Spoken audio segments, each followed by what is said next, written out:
With lockdowns being pushed in Washington State, Massachusetts, New York, California, and other cities in these states, people have had enough. And if we don't get some strong leadership, Trump or someone else coming out this spring or summer, I'm afraid this summer could be very violent. Not looking good. If you go back to Infowars.com,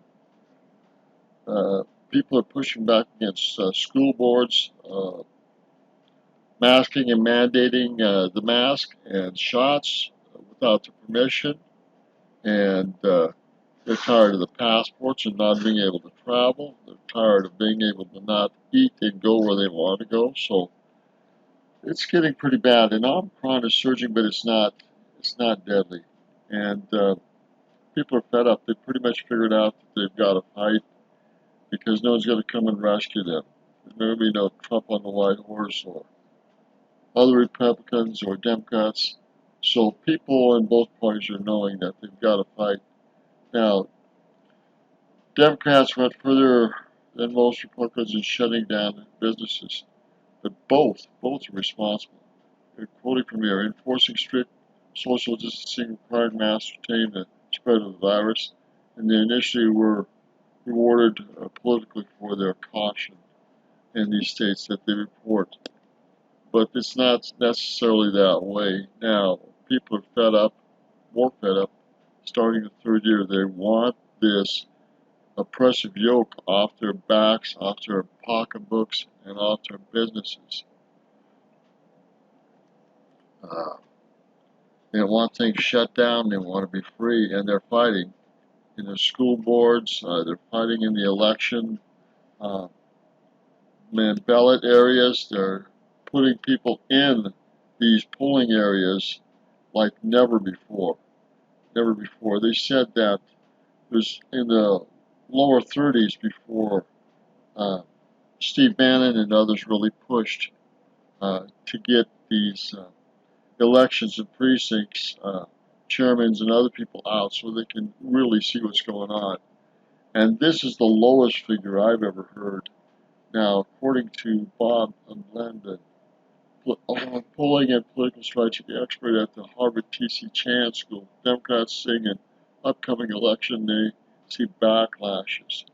And he says the polling has also been dreadful for the Democrats, with Biden's approval rating sinking to new lows. Just 15.5% of Americans say they trust the president when it comes to information about COVID-19. And the numbers are lower than that when it comes to economics. The Spanish people, less than 9%. I think the black people were in 11% of thinking their economic situation was better off this year than last. And so it's bad news. And I think there's going to be some thing control the fraud in the voting situation. I think they're going to get their nose bloodied in the November 2022 elections. But that's a big if. That's a big if. We'll see. I don't care if it's National Guard. I don't care if it's police. I don't care if it's precinct chairmen and other people there controlling what they have to do to make sure the ballots are done and make sure that they have driver's license and other things, and that these mail-in ballots are limited as much as possible. People have to go in person and do physical old machines or physical ballots. This has to be done. So the proverbial shit is hitting the fan, and I think it's going to intensify this spring and this summer. We'll see how much help the Republicans really are and how much support they get from local levels. We're on for some serious battles. These politicians in both parties need to be outed. They need to be out. The parties need to be abolished, in my opinion, in both parties. We need to get rid of the parties. We need to vote on policies and principles and not and people's voting records and not party politics. Not donating to either party. They need to be done for. Done for. Well, Omicron may be surging.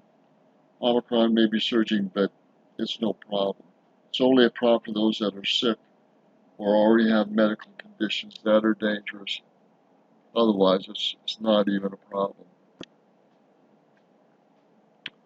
So, there you go. Rest in peace. Lockdown American, as we say in Boston, is over.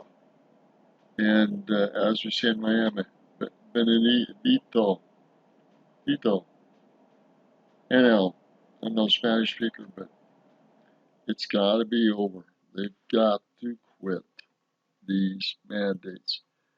They know that even the Supreme Court is soft and wishy-washy, and our judicial system sucks. Our political system sucks.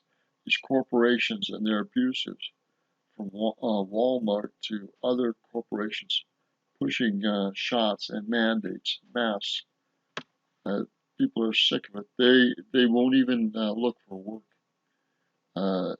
They hate the corporations. They hate their abuses. And they hate even going around these mandate areas. Starting to look for corporations and businesses that will not do mandates, will not push their will on the people and force them to do things they don't want to do. So the battles are multifaceted. We have yet to see any real leadership in the Republican Party. We see a little bit here and there, but it is minimal, minimal. Get rid of the damn parties. Get rid of the support of party platforms. Get rid of the parties. Not only that, but we need to get rid of, legally go after these pharmaceuticals. Go after these drug companies and these pharmaceuticals that have made these shots. Sue the hell out of them and just destroy them. So you can't do it. We need to get laws in that they cannot be legally liable for what they do, and that we are not going to support and put tax dollars into their legal funds and their legal support. That has to be stopped. It has to be stopped. It's just a matter of when. Make no doubt about it. Make no mistake. COVID-19 coming up into the third year. People are tired of it, but they are going to fight. And they're going to say, screw these states that are not doing stuff.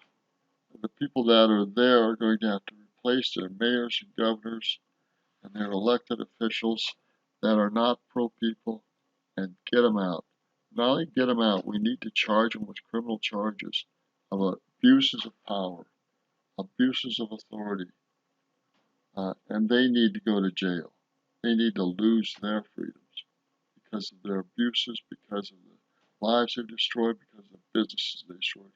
This pushback is far from over. This battle is long from over.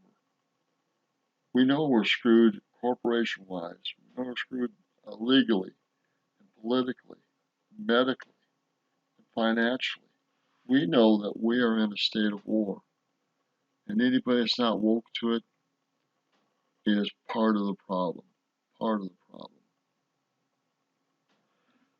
We need civility, yes. Do we need unity? Yes. But it's going to be long and hard in coming. I think the only real hope is if we get some real leadership from Bush or the White Hats, or Trump and the White Hats. I know where Bush slipped up in there. Bush was one of those treasonous presidents we've had. Bush Sr., Bush Jr., and the Bush family. Clintons, too, one of the treasonous families we've ever known. Hillary and her husband, both treasonous, very treasonous. We know that it is one hell of a mess. One hell of a mess. So, on with war. We know the war rages on worldwide, in China, in Northern Europe, in Eastern Europe, in the UK, in Australia, Germany, Austria. Eastern blocs have already stopped a lot of the stuff, and they're not doing the mandates. Taiwan is over it, Japan is over it, and Vietnam is over it. They've already let herd immunity rule, and they're not locking down anything. And they're some of the most densely populated populations on this earth. So we know it's all been a scam, a political scam, a financial scam, a social and emotional scam, treasonous in many ways, And the problem is these corporations and government are in bed with one another, and they're screwing the hell out of the people. So on with the war, on with Bannon, on with other people that are fighting it, on with the sheriffs that are helping, on with the different groups that are helping, legally, morally, and otherwise. The war's full on. And it could probably last for another decade, if not a generation or two. It is Roger Martin from Billings, Montana. This is part of the release from InfoWars out of, I think, what is it, Harvard? And the problem is that the political, Harvard, T.C. Chan School of Democrats, see upcoming election, they see backlashes, and 15.5% say that they trust the president when information comes to COVID-19. 15.5%.